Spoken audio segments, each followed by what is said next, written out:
Hi, welcome. My name is Dale McCluskey, and on this video, I'd like to take a couple minutes to discuss the context of connection, of petting on your dog, and the whole process of training itself. And again, what I show training is it's really a intervention.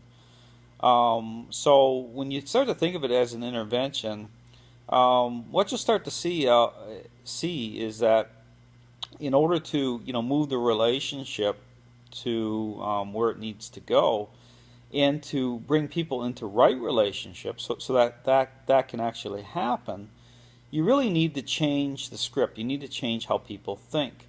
And so what it's all about is really, because I show dogs really, they're relational beings. So I mean, they're able to kind of do a type of an assessment and really determine where you're standing in nature. And so it's kind of like the whole package deal. And so when you start to look at what represents both mind and body, and how this kind of packaging process works, you'll start to see petting and connection at a different level for different people. Which means that, for example, I could connect and pet on a dog and get away with it. Okay, it'll look, and don't get me wrong, it'll look the same at a certain level from, say, just the appearance of things, as somebody who can't get away with it. Okay, because it's relational. It's how it's connected. It's not just the petting process, it's the thinking process. So for example, I'll pet on a dog, but it'll be reconciled properly relationally through leadership, which means that I'm thinking differently. It's not just kind of emotion without any sort of restraint. It's reconciled, okay? It's part of how I think. So it's relationally defined.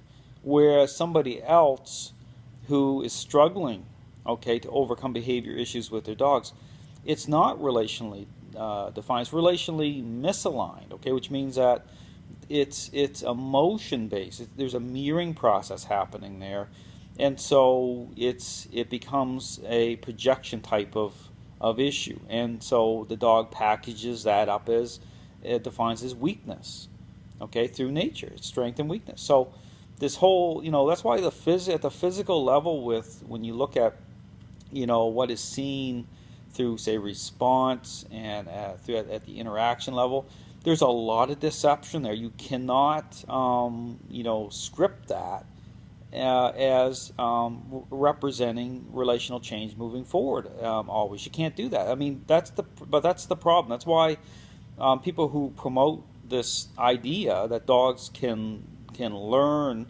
what they're doing is they're not qualifying response that way. They're not.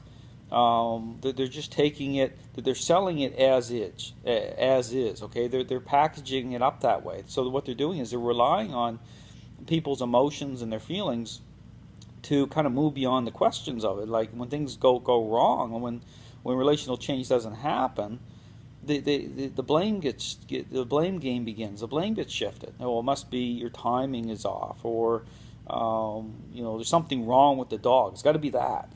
No, it's totally about the whole package deal. It's about dogs as relational beings. You can't, the physical, what's seen from the surface has to be put into context. Okay, I mean that's the big issue that I show through my system of training. So anyway, just something to think about when you're wondering why it is that one person can, say, pet and connect on a dog and get away with it, and someone else just can't, because dogs are relational beings, and so it's all about the whole package. It's about how people think. You have to think rightly. It's relational. So if you really step back from it and really start to look at what I show, it will all make sense. People are looking for answers as to why certain ways of approaches work for some and not others within the same system. It's because oftentimes they're running this script, okay, and they're not looking at response or physical interaction. They're not putting it in the context, okay. They're just running off the script, and they're saying, well, if it looks good and feels good, it must be good. And that's where people are getting into trouble. You have to be able to step back and connect that final relational dot to a dog's decision-making process and ask that question.